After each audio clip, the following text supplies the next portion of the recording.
The sun sank low as he rode alone down the overgrown path, his boots heavy with dust and silence.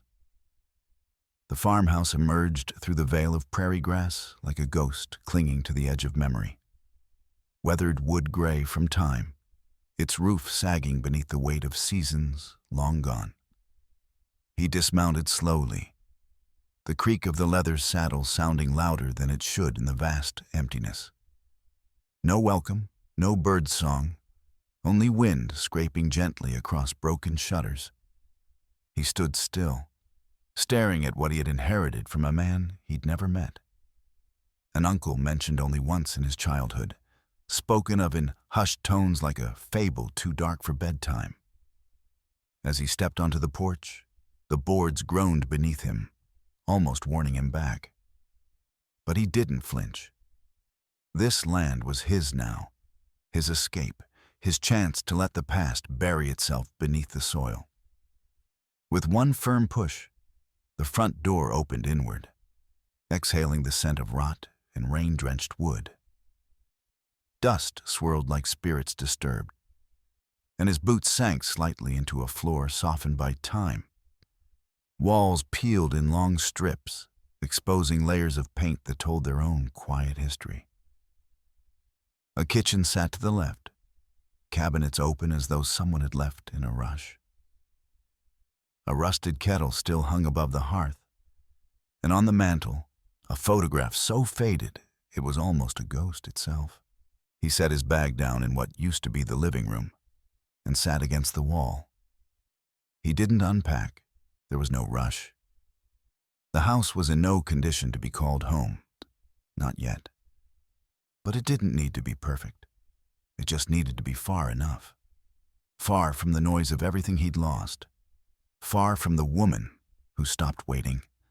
Far from the letters he never opened. The silence here didn't judge. It only listened.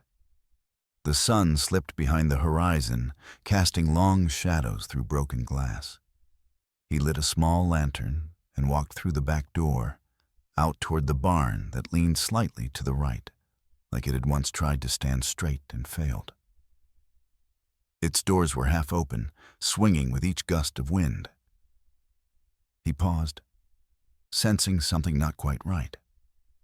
The wind was strong, but the rhythm of the door creaking was too deliberate. He reached for the barn door and pushed it open wide. The scent of old hay and rusted tools flooded his senses. Inside, it was quiet, unnervingly so. Piles of straw lay undisturbed, except for a patch near the back where something had clearly shifted recently. Footprints, maybe, or just the settling of time. He stepped closer but found nothing, just the echo of his own breathing. Still, he couldn't shake the feeling. That strange knowing you get when someone's eyes are on your back. He turned quickly, but saw only the barn's wide mouth, yawning open to the fading light. A crow shrieked from the rafters above and flapped into the sky, making him start. Shaking off the unease, he returned to the house, bolting the door behind him. The night pressed in, thick and unfamiliar. He cooked a simple meal, beans and hard bread, over a portable stove, and ate in silence. The only sound, the distant creaking of wood adjusting to the night air. As he settled into the corner with an old quilt he found in a trunk upstairs, he watched the moonlight crawl across the warped floorboards. He wanted to sleep. He needed rest. But his thoughts wandered. Why had his uncle left him this place? Why now, after all these years? There had been no note, no final letter, only a lawyer's call and a dusty key. Maybe it was fate. Maybe it was punishment. He didn't know. But he had nowhere else to be. Just as his eyes began to close, a noise jolted him upright. A soft thud from the barn. He sat still, waiting. Another sound followed, like hay being shifted, slow and cautious. He grabbed the lantern and unlatched the door, stepping out into the cold night. The sky was clear, stars stitched into the black fabric above. He crossed the distance to the barn quickly, boots crunching over dry grass. When he arrived, the doors were open again. Not wide, but just enough to say someone had passed through. He raised the lantern high and stepped inside. Nothing. Everything was still. Too still. He walked to the hayloft ladder and looked up. The shadows stretched longer here, fed by the flickering light. He thought he saw movement. Or was it imagination? He climbed the ladder halfway, then stopped. Silence. Then, from somewhere deep inside the barn, maybe above, maybe beside him, came the faint sound of breathing.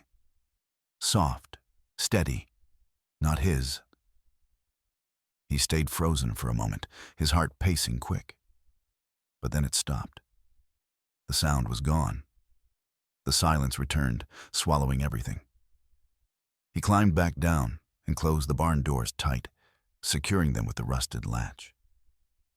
Whatever it was, raccoon, fox, memory, it could wait until morning. Back in the house, the silence grew thicker, more aware. He tried to sleep, but every creak of the floor, every groan of the wind, felt personal. Not haunted exactly, but not forgotten either. He looked once more through the cracked window, out toward the barn. The wind had calmed. The crow was gone. Nothing moved. And yet, the feeling hadn't left him. The farm wasn't empty. It never had been. Dawn arrived, not with birdsong, but with a dim gray hush that lingered over the fields like breath held too long. He stepped onto the porch with a mug of black coffee, steam rising in wisps that vanished into the cold air. The land was still, but not the kind of stillness that brings peace. Something in the silence seemed to listen, to wait. He scanned the horizon, then turned toward the barn. The doors remained shut, just as he'd left them the night before. Yet something tugged at him. A subtle itch in the back of his mind that said, "Look closer." He walked across the yard, boots slicing through dew-covered grass. When he unlatched the barn doors and stepped inside, the morning light spilled through the high windows, illuminating specks of dust that danced in lazy circles. At first glance, nothing seemed out of place. But then he saw it. The hay. It had been scattered. Not wildly, not like an animal rooting through it, but moved, deliberately, smoothed in some places, tossed in others. He moved further in and spotted something else. The food sack he had left near the tools was open, the top sloppily retied. A can of beans was missing. "Raccoons," he muttered, not believing it. But then he crouched down and saw them. Footprints in the dust, not paw prints. Bare feet, slender, soft impressions. He blinked, leaning closer. They trailed off toward the ladder that led to the loft, and then disappeared. No return prints, no disturbed hay near the edge. Just that subtle sense of being watched again. He looked up. Nothing. Back inside the house, he tried to shake it off, tried to write it off. He opened windows, let the musty air breathe out, and spent the day pulling nails from warped floorboards, replacing what he could. Hard work steadied his hands, but not his thoughts. Every once in a while, he would glance toward the barn. It stood there, mute and weathered, holding whatever secret it refused to give up. By late afternoon, the sky shifted. Clouds rolled in from the west, low and heavy, bringing with them a slow rumble that echoed across the plains. He stepped outside, the wind pressing against his shirt, the smell of rain in the air. Storm coming. He double-checked the doors and windows, pulling shut anything that might blow open. As evening fell, the first drops spattered against the roof, light at first, then relentless. Thunder cracked across the hills, and with every strike, the land flashed white for a heartbeat before falling dark again. He sat by the small fire he'd managed to build in the old hearth, listening to the wind howl. The walls creaked under the pressure. Rain tapped on the windows like fingers drumming insistently. Then, during a flash of lightning, he saw it. A silhouette. In the barn. Just a flicker. One breath of visibility. Standing in the loft, still and unmistakable. The shape of a woman. Not a trick of shadow. Not a gust of wind. Human, watching. He grabbed the lantern and shoved his boots on, stepping into the storm. Rain soaked him in seconds, but he didn't stop. He unlatched the barn doors with shaking hands and stepped into the dark, lifting the lantern high. The flickering light cut through the wet air, casting long shadows against the walls. "Hello?" he called out, voice firm, more confident than he felt. No answer. He stepped forward, the ground soft beneath him from leaks in the roof. The ladder creaked under his weight as he climbed, one hand holding the lantern, the other gripping the rung. Halfway up, he paused. He heard breathing again. Soft, steady. Different this time, not imagined. At the top, he raised the lantern and slowly turned. There she was. A woman stood at the edge of the loft, barefoot in the straw, soaked from the rain. Her dress clung to her frame, the pale fabric dirt-stained and torn at the hem. Her hair was dark and slicked against her neck. And her eyes, wide, unblinking, stared directly at him.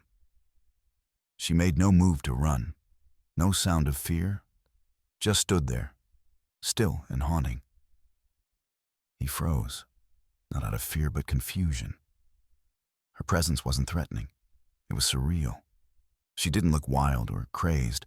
She looked calm, resigned, like she'd been waiting. "Who are you?" he asked quietly. She didn't answer. He stepped closer, holding the lantern up, letting the light fall across her face. She was young, maybe mid-20s, and pale, as though sunlight hadn't touched her skin in weeks.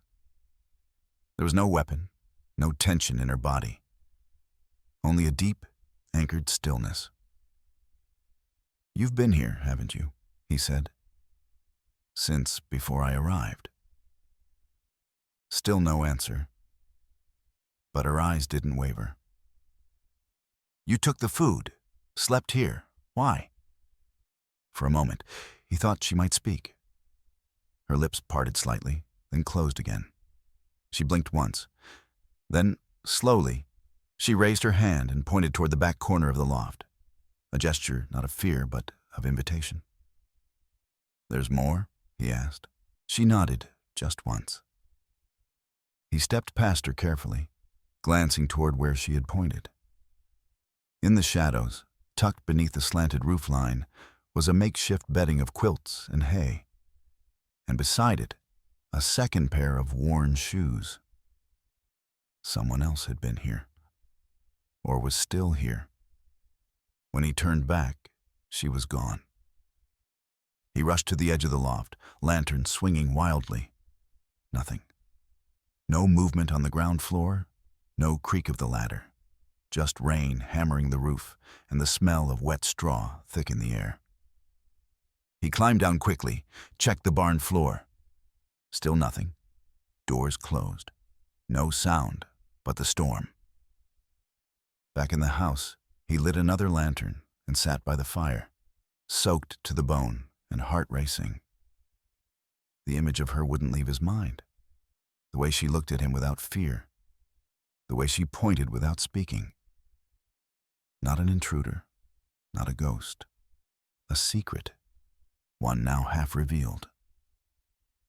And tomorrow, he knew, he'd search the barn again. Because the farm was no longer just his. It was shared, and the whispers in the barnwood had only just begun. By morning, the storm had passed, leaving behind a stillness that felt deeper than silence. He didn't sleep much, replaying her face in his mind. The wet hair clinging to her neck, the way she pointed. Wordless, yet direct. As the sun rose behind a veil of gray clouds, he returned to the barn with a knot in his chest that wasn't quite fear and wasn't quite urgency. He just needed to know she was real. But when he climbed the ladder to the loft, it was empty. The bedding remained, carefully arranged. 2 pairs of shoes now side by side, a tin cup, a torn shawl. He sat there for a long time, lantern by his feet even in daylight, waiting in case she returned. But no one came. Still, the air felt different, as if the barn itself had acknowledged him. Later that afternoon, while hauling a rusted wheelbarrow across the pasture, he saw movement near the trees, fleeting but unmistakable. Someone crouched behind the old split-rail fence. He moved slowly, not wanting to spook whoever it was. As he drew near, a girl stepped out, younger than the woman from the loft, maybe 19 or 20, with light hair tied in a loose braid and the posture of a cornered animal. Her hands were calloused, her dress simple and mended in too many places. She didn't run, didn't speak, just looked at him as if trying to determine whether he was threat or sanctuary. "You're safe here," he said gently, hands open at his sides. She gave no reply, only a hesitant nod, and followed him without a word as he led her toward the barn. When they reached the doors, the first woman, the one from the storm, was already there, seated atop a bale of hay like a statue left behind from another time. She looked at the newcomer, then at him. Their eyes said more than words ever could. By the third evening, a third woman arrived. He found her by the well, hauling up water with hands too elegant to hide her strength. She had dark skin, braided hair, and eyes that seemed to burn with something deeper. Not rage exactly, but control. Fire. She met his gaze without blinking, as if daring him to question her. He didn't. She nodded once, carried the bucket toward the barn, and disappeared inside without so much as a glance over her shoulder. 3. All different, all deliberate. They moved through the days like ghosts with purpose. The silent girl spent most of her time in the pasture, tending the wild flowers and coaxing life from the broken soil. The fierce one chopped wood without being asked, splitting logs clean in two like she'd been doing it all her life. The woman from the loft swept the barn floors at dusk, her presence steady as the evening wind. None of them offered names. None of them asked for his. They didn't sleep in the house. They didn't eat at his table. But they were always near, not haunting, not hiding, just existing in a rhythm older than his arrival. He tried at first to make sense of it. Who were they? Why were they here? What did they want? But the longer he stayed, the more he realized those questions didn't matter. Not the way he thought they would. This land, crumbling though it was, had wrapped itself around them, sheltering them like a cloak made of dust and memory. They didn't explain themselves because they didn't have to. They weren't passing through. They belonged. And he, for all his family ties and deed papers, did not. He began to see it in small ways. how they knew the rhythm of the soil better than he did, how the animals seemed to trust them instinctively, how the old house creaked differently when they stepped near, like the wood remembered them. There was a quiet ownership in the way they moved, not possessive, protective. It humbled him. He thought he'd come here to escape the past, to find stillness in a place with no history of his own. But this land was no blank slate. It carried stories, etched into the grain of its walls and folded deep in the tall grass. And the women were part of those stories, or maybe the last thread still holding them together. They didn't speak much, but they weren't silent either. One evening, as he patched a broken fence post, the first woman, the one from the loft, appeared beside him with a coil of wire in hand. She knelt without a word and began helping, her movements precise. For nearly an hour, they worked side by side under a blood-orange sky. When the last post was tied, she looked at him and said softly, "You don't need to fix everything. Some things are meant to stay broken." Then she stood and walked back to the barn, leaving him with more questions than comfort.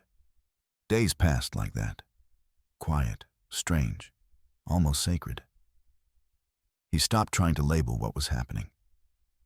They didn't ask him to stay, and they didn't push him out. It was a balance, unspoken but deeply felt. He started waking earlier. He started listening more. To the crows in the trees, to the hush in the wind, to the sound of three women moving like time through an old life they refused to leave behind. And at night, when the house settled into its tired bones and the lantern burned low, he'd sometimes catch the sound of soft footsteps outside. Not fearful or threatening, just present. A reminder that he was no longer the only heartbeat on this land. It was a refuge, he was beginning to understand. A quiet, hidden place for those who needed to disappear. A place the world had forgotten, but one that remembered its own. These women weren't lost. They had chosen this silence. But what had they left behind? And what had followed them here? The house had begun to settle around him, like an old dog deciding to tolerate a new master. Walls still creaked, but not angrily. The wind no longer howled through the broken windows, but slipped in softly, as if eavesdropping.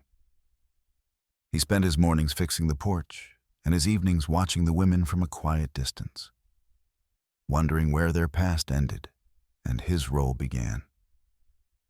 But the house, it seemed, wasn't done revealing itself. It happened while he was replacing a warped floorboard in the hallway between the parlor and kitchen. His boot caught the edge of a plank that rose too easily, not nailed like the others.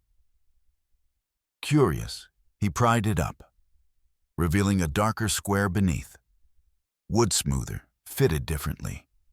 He pressed down. It gave. A trapdoor. For a moment, he just stared. The air above it was oddly cold. He fetched his lantern, wiped the sweat from his brow, and lifted the door.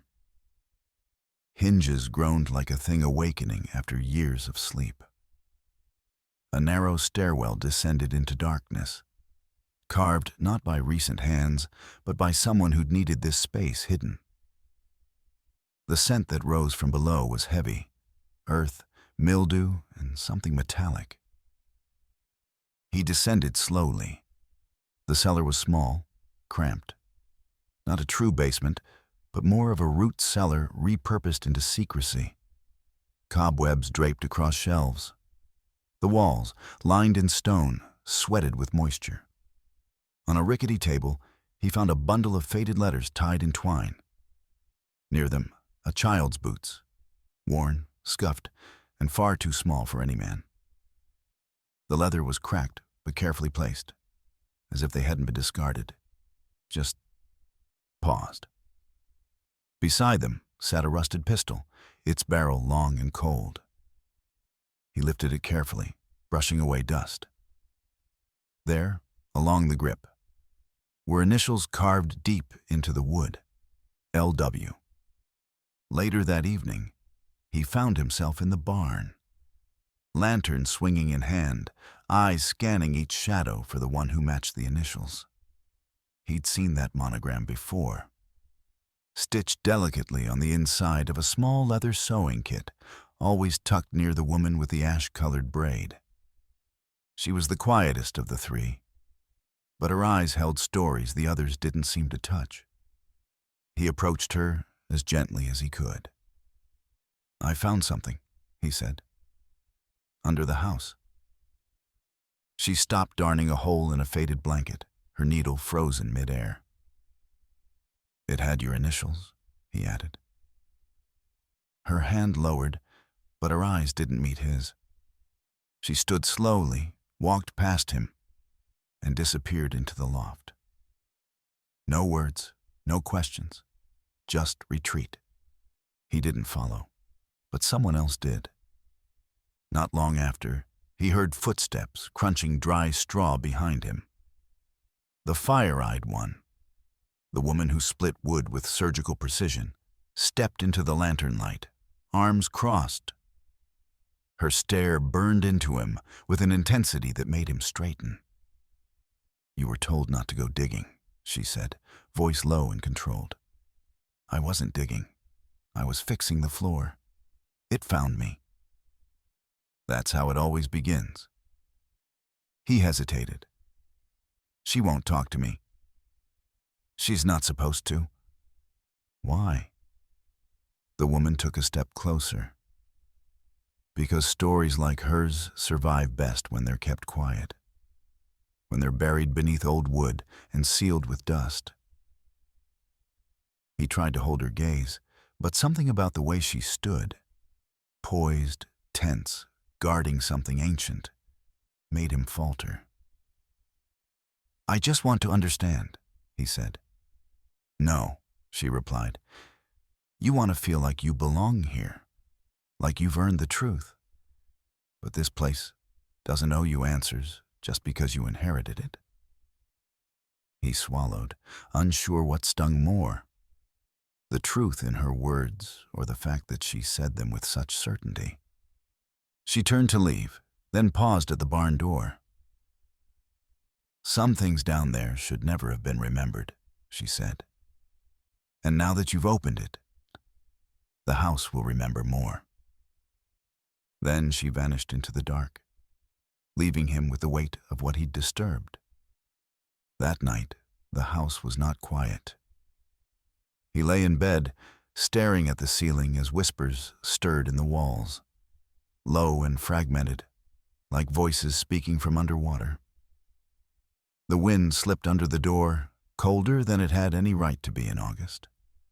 Floorboards creaked not from settling, but from footsteps, soft, deliberate, pacing back and forth just outside his room. He rose once to check, but the hallway was empty. Still, the air smelled faintly of earth, of mildew, of something that had been buried too long. He dreamed of the cellar, of boots walking by themselves, of a hand reaching from the floor, offering him the pistol. In the morning, he returned to the barn. The three women were already at work, as if nothing had changed. The quiet one avoided his gaze. The fire-eyed woman didn't even acknowledge his presence. The third, the storm-drenched one who had first appeared in the loft, offered him a look, not harsh but sorrowful. She was sweeping again, pushing dust into neat little piles as if trying to cleanse something far deeper than dirt. He watched them a moment longer, then turned back toward the house, now feeling less like a home and more like a witness.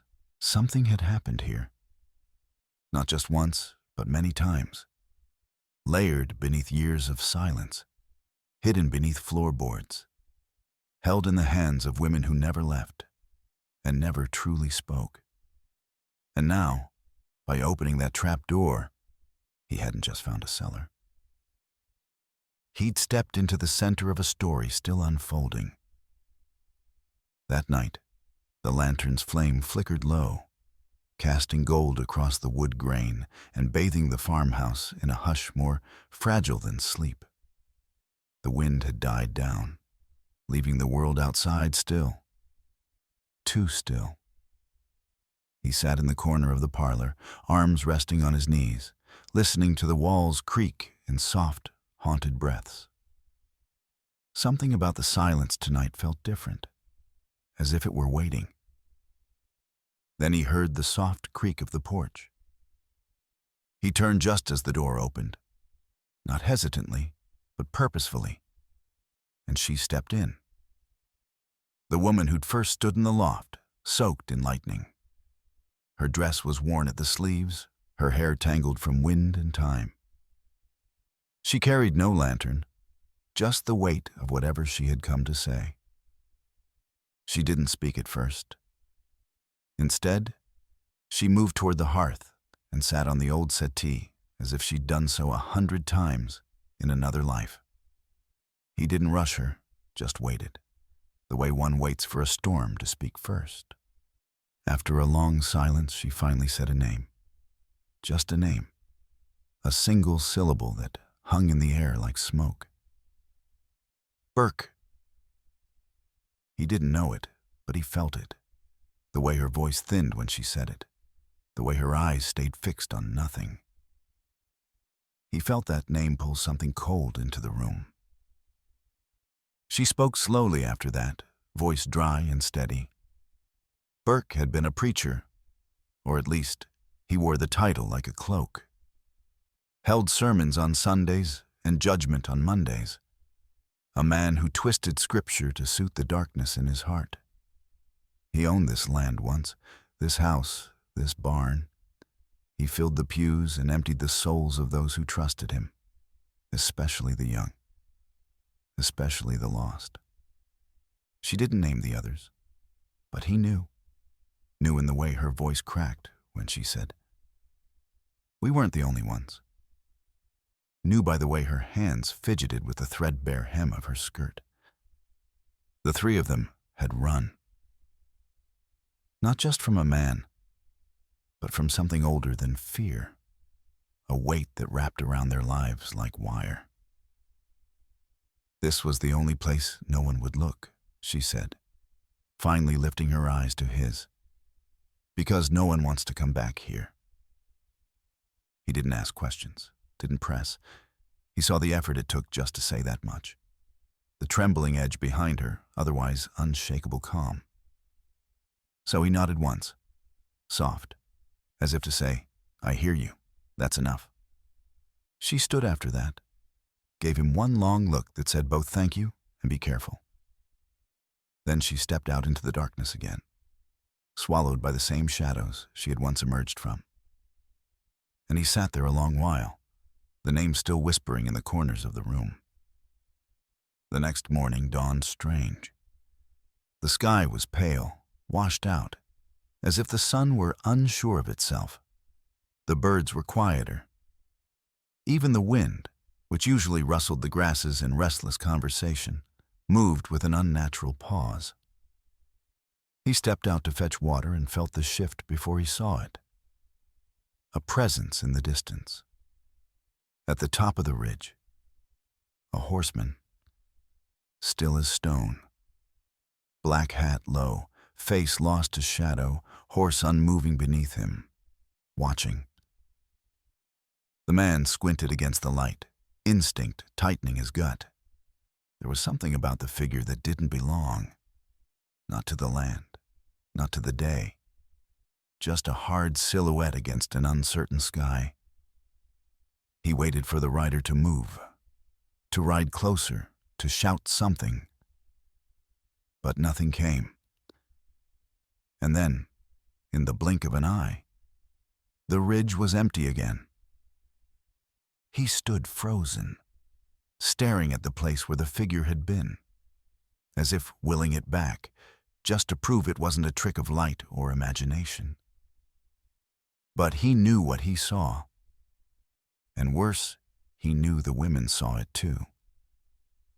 By noon, all three had retreated into themselves. The fire-eyed woman worked twice as fast, chopping wood with such force the blade bit into the stump beneath. The shy one stayed inside, refusing to meet his gaze even when he passed her by. And the one who had spoken the night before? She was high in the loft, staring through the cracks in the barn siding, watching the ridge. They didn't speak of it, not a single word. But the tension in the air thickened like storm clouds. The land, which had, in recent days, begun to breathe easy again, now pulled tight. The silence returned, but it wasn't gentle. It pressed against the walls, against the sky, against his skin. The barn creaked like it was remembering pain. The farmhouse shuddered in the windless dusk. And he could feel it too. In the way the soil crunched harder underfoot. In the way the shadows lingered too long where light should have reached. Something had been stirred. Something that had been waiting. That night, he couldn't sleep. He sat again in the parlor, the pistol from the cellar resting beside him on the table. He didn't load it, didn't dare, just held it. Cold iron, rusted but not useless. He kept listening. To the wind outside, to the shifting floorboards above, to the faint murmur of women moving like ghosts through the barn and the loft. He thought of Burke, of the preacher with hands unclean, of the way a man like that could leave a stain so deep it outlasted the calendar, outlasted silence, outlasted justice. He wondered if that horseman had his face, and he wondered if this land, this broken, wind-carved, memory-soaked patch of earth, was ready to confront the story it had once buried so deep. Because peace had cracked, and something was seeping through. The morning broke not with bird song, but with the acrid scent of burning wood. Smoke curled in thin, dark fingers above the tree line on the southern edge of the farm. He sprinted barefoot over the hard-packed earth, pistol drawn, eyes wide. His lungs burned with each breath of the sharp, ashy air. At the far fence line, flames licked along the dry rails he had so painstakingly built, casting flickering light across the grass like angry spirits. 3 figures stood beyond the blaze, their coats dark, their faces shadowed beneath wide-brimmed hats. He recognized the preacher's men instantly, the way they moved with lazy confidence, the way they carried rifles slung too casually, the way one of them spit into the dirt as if the land itself were his to soil. The man in the center stepped forward, hand on his gun, mouth twisted in a cruel smile. "We're here for what's ours," he called, voice thick with arrogance and the certainty of a man used to getting his way. He didn't answer. Instead, he raised the old pistol. It felt heavy, solid, a promise made of iron and powder. Behind him, June appeared like a storm, hair loose, eyes fierce. She held her knife low, ready. The dog stood at her sides, hackles raised, teeth bared. Ruth was nowhere to be seen, and that absence gnawed at him like a missing tooth, sharp and unsettling. For a moment, time held its breath. The wind died, the flames stilled, even the crows in the distant fields fell silent. Then came a single, sharp crack. A gunshot from somewhere beyond the burning fence. And the man beside the preacher's envoy dropped like a rag doll.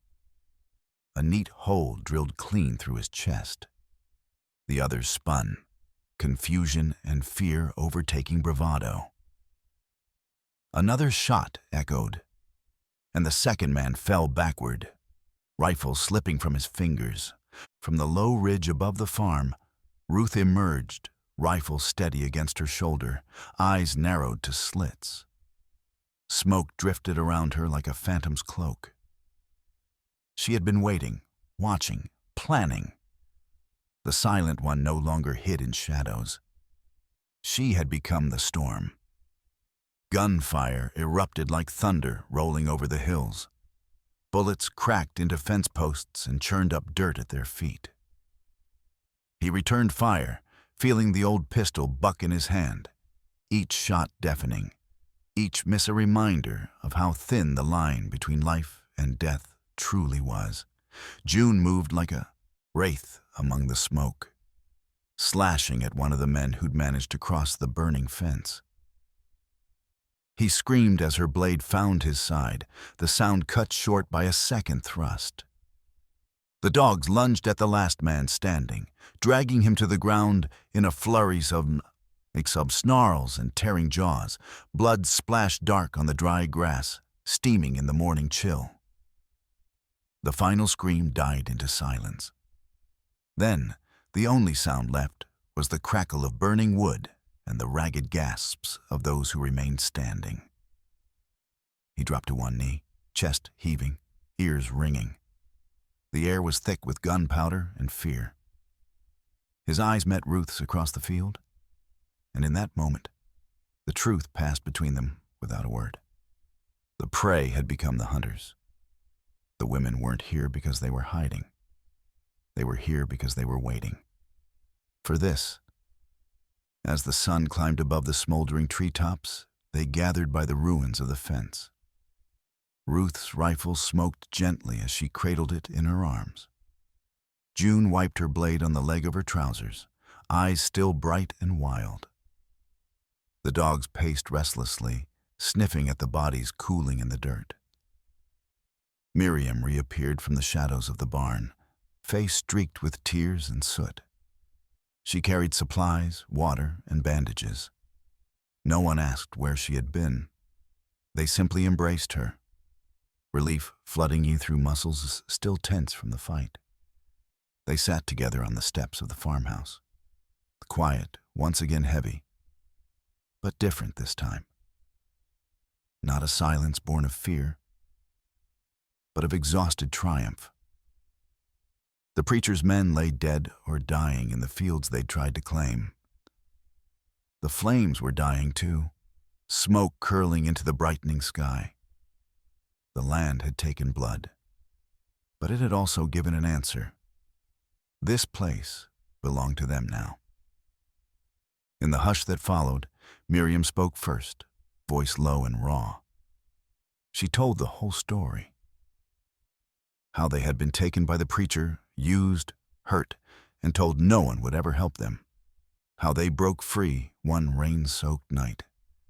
How they ran until they found this forgotten farm. How they vowed to never again let a man's greed or power strip them of who they were. Ruth added her truth, words simple and steady.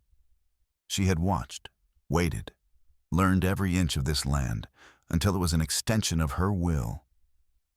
She never planned to leave, only to fight if the past ever came knocking. June was last. She smiled faintly, eyes glinting like the edge of her knife. "We were never victims," she said, voice fierce as the wind. "We were the reckoning." He listened, heart pounding in quiet agreement. They were done hiding, done running. The land was no longer just a refuge. It was a fortress they had built together, forged in secrets and sealed in fire and blood. And as thunder rumbled in the distance, promising rain to wash the ashes into the thirsty earth, they knew they were stronger than anything that might still come for them. The farm stood quiet once more, but not the kind of silence that came with dread. This was a chosen stillness, the hush of a place that had fought, bled, and now breathed in peace. The wind no longer whispered warnings through the dry grasses or creaked warnings across the porch.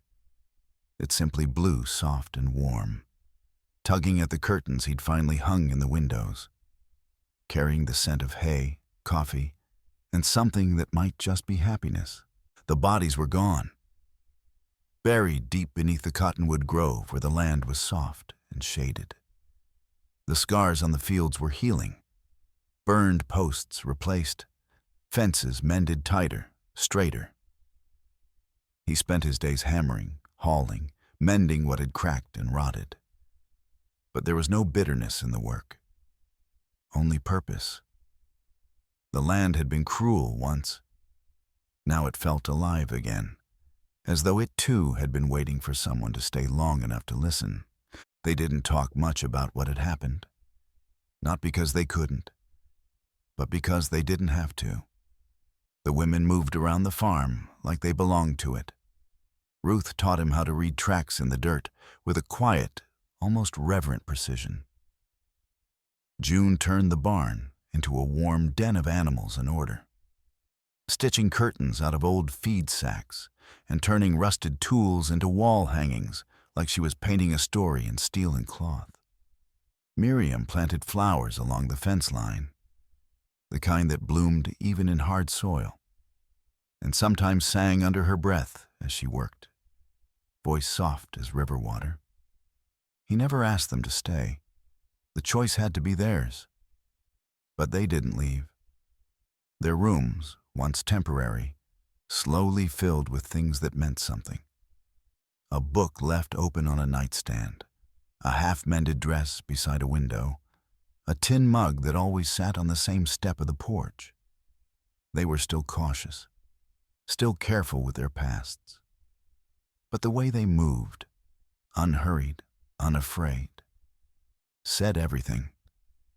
He found himself walking a little slower each day, as if savoring every task. Feeding the chickens, fixing the roof on the tool shed, sharpening the blades. The rhythm of the farm had become his heartbeat. And in the quiet, he realized something had shifted, not just in the land, but in him. He was in love. Not the kind of love that made grand declarations or stole breath in the night. This love was steady, patient. It arrived like the seasons, with slow certainty, until one morning he looked at her. Miriam, standing at the clothesline with the wind tugging gently at her skirt. And the truth sat down in his chest like it had always been there. He never told her, didn't need to. There was something deeper between them than words could wrap around. He noticed the way she always brewed one extra cup of coffee, even when he hadn't come in yet. The way her hand brushed his when passing the salt, a little linger that said more than a paragraph ever could. Some things were better left unsaid, not because they were secrets, but because they were sacred. One morning, just after dawn, the light crept through the windows with a golden softness that made the whole house feel like a dream. He stepped out onto the porch, boots still unlaced, shirt half-buttoned, and found her already there. She didn't speak, just handed him a tin cup, still warm in her hands, and sat beside him on the step. The birds were chirping. The dogs were stretched out in the yard, bellies full and eyes half-closed. The fence line stood tall and unburned. The sky stretched wide above them, endless and bright. He sipped the coffee, let the heat settle inside him, and glanced at her. She smiled, not with her mouth, but with her eyes. It was enough. The shadows were gone, not forgotten, not erased, but no longer looming. The fear had drained from the corners of the house, from the space beneath the floorboards, from the rusted hinges and the creaking stairs. The ghosts that once wandered the land had been laid to rest, not by revenge, but by resilience. Later that day, he walked to the edge of the property, past the new fence, to where the earth still bore faint marks from boots and hooves. He knelt there, ran his hand through the dirt, and whispered a quiet thanks, not to anyone in particular, but to the land itself, for holding them all through the storm. That night, they sat together around the fire, not for safety, but for comfort. Ruth cleaned her rifle with slow, practiced motions. June braided Miriam's hair. He told a story about his mother and the time she'd chased off a coyote with nothing but a broom. And they all laughed. It was the kind of laughter that heals more than just lungs. It mends things deep inside. He looked around at them, lit by the fire's glow, and realized the farm wasn't just a refuge anymore. It was a home, not haunted by what had been lost, but built on what had been saved. These women, fierce, quiet, brave, had chosen to stay. And in doing so, they'd given him something he hadn't known he was missing. A life. As the stars appeared one by one in the darkening sky, Miriam leaned her head against his shoulder. She didn't speak, and he didn't move. They simply sat. Two people shaped by silence, now sharing it in peace. There were still dangers out there, still roads they might one day walk. But for now, the farm stood whole, and so did they.